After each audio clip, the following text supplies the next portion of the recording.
ini Rasulullah mengatakan, ajarilah, dari riwayat Imam Abu Dawud dan Tirmidzi, ajarilah anakmu ya tentang sholat apabila dia sudah berumur 7 tahun.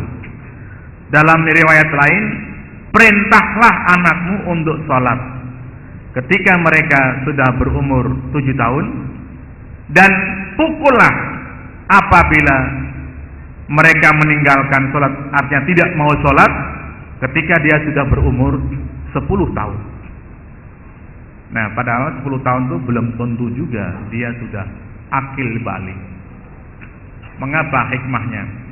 Padahal dalam ibadah yang lain itu tidak ada keterangan seperti ini. Misalnya puasa, tidak ada keterangan. Zakat, haji juga nggak ada. Perintah yang sangat keras. Ajarilah ketika umur 7 tahun. Kalau sampai 10 tahun nggak mau sholat, pukul. Wah itu. Cuma tentunya mukulnya jangan pakai linggis gitu. Iya. Jadi mukul itu dengan tangan, misalnya di pantatnya gitu loh. Iya. Iya. Kalau di pipinya nanti merah jadi pipinya itu. Nanti ya.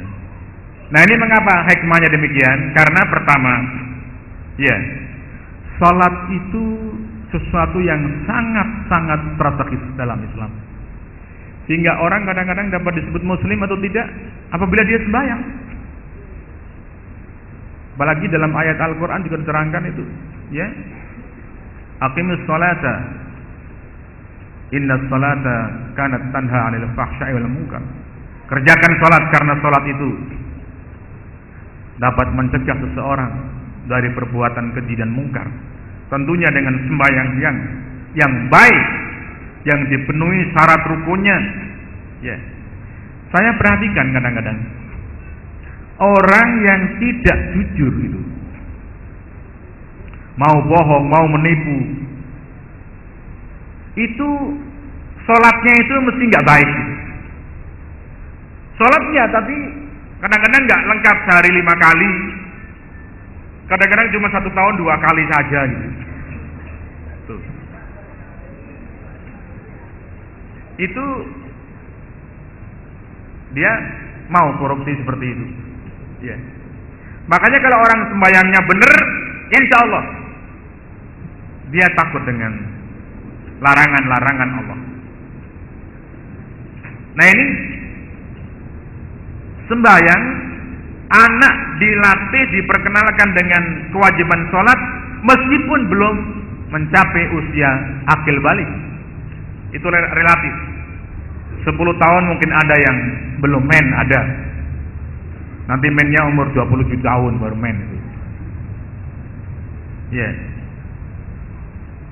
Tapi kata Rasulullah, kalau sampai 10 tahun belum mau sembahyang, pukullah. Dalam beberapa keterangan yang lain, pemukulan itu jangan sampai membuat luka. Pukul pantatnya. Mengapa harus dipukul? Nah, kenapa nggak dicubit saja? Ya. Yeah. Sebab dengan dipukul anak itu, dia merasa ada tekanan. Tapi kalau dicubit saja itu diajak gurau. Ya. Ada sesuatu yang dia merasa saya punya kesalahan sampai dipukul. Gitu. Mudah-mudahan semuanya anak-anak kita juga itu nggak pernah dipukul gara-gara meninggalkan sholat. Ya.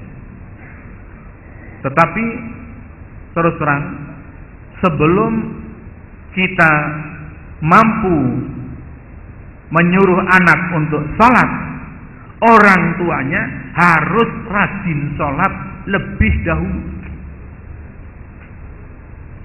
Mustahil kalau seorang nggak pernah sembahyang mau memerintahkan anaknya sampai memukul anaknya nggak sembahyang, gara-gara nggak sembahyang, jauh panggang dari api, makanya nggak matang-matang.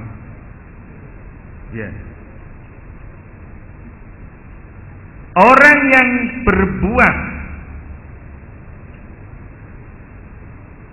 tidak jujur, tidak mungkin dia akan dapat melarang anaknya dari perbuatan tidak jujur.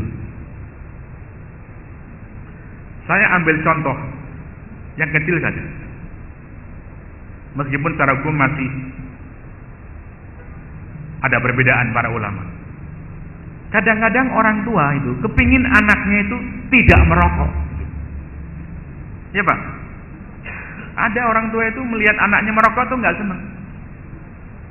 Tapi bapaknya sendiri ngompor terus, kayak kompor mulutnya itu. Mana mungkin dia berani melarang anaknya, nak, jangan merokok, tinggalkan. Apa alasannya itu? Bapak sendiri ngerokok kok. Ya. Justru anak itu akan menirukan perbuatan orang tuanya, karena kedua orang tuanya itu, khususnya bapaknya bagi anak, itu adalah orang yang diidolakan. Orang yang paling pertama kali diidolakan oleh anak adalah bapaknya sendiri. Kadang-kadang anak nggak ada yang menyuruh merokok, tapi bapaknya merokok, ikut merokok. Ya. Makanya ketika menyuruh sholat pada anak, orang tuanya harus sholat lebih dulu. Itu. Ayo nak jamaah masjid, tinggalkan televisi. Bapaknya malah nyetel televisi lagi di kamar lain. Mana mungkin seperti itu? Tapi kalau bapaknya bergegas ke masjid, ambil sajadah, nah ayo ke masjid, matikan televisi. Wah, acaranya bagus Pak.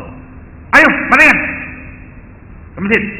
Nangis misalnya itu, anak, silakan kamu nangis sepuas-puas sini, daripada kamu nangis di pintu neraka nanti digebukin malaikat. Begitu aja.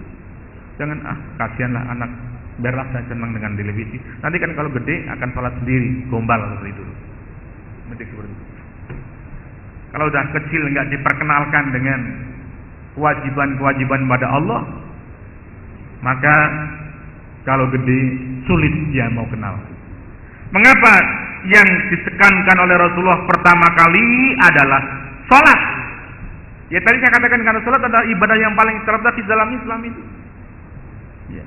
Coba perhatikan di masyarakat kalau ada orang yang seneng yang mau menipu orang lain, perhatikan sholatnya benar gak? Menurut pengamatan kami tidak benar sembahyang itu. Kadang-kadang nggak sembahyang sama sekali, ya paling dua kali setahun. Itu rata-rata ya menipu, ya membohongi orang biasa itu. Ya. Disuruh beli pasir berapa truk, udah 3 truk Pak, padahal baru 2 truk gitu. Kita kadang-kadang yang beli menyuruh kan nggak akan memeriksa ini 1 truk apa 3 truk kan gitu. Wah itu kadang-kadang ada yang ngaku sendiri setelah tobat kok, ya. Ada orang-orang tobat itu. Bagaimana dulu kamu kerja itu? Aduh, mudah-mudahan diampuni oleh Allah. Gimana? Ya saya ngeloper pasir, ya saya kong-kong dengan mandornya, ya masuk tumpahkan separuh dulu, oleh mandor dicoret 1 truk, udah keluar lagi, pasirnya masih ada dalam truk itu, udah ngopi sampai elek gitulah gitu. 3 jam masuk lagi, tumpahkan sisanya separuh, ditulis oleh mandor 1 lagi, 2 truk, mandornya kasih duit. Untung yang desa itu tobat akhirnya itu, ya. Berusaha berinfak sebanyak-banyaknya untuk menebus dosa itu. Seperti itu biasanya tetap orang yang sembahyangnya tidak bagus, tidak benar seperti itu. Baik, ini kewajiban kita sebagai orang tua. Tentu ibu juga punya kewajiban, cuma yang paling besar kewajibannya adalah di tangan seorang ayah. Kedua, bagaimana mendidik anak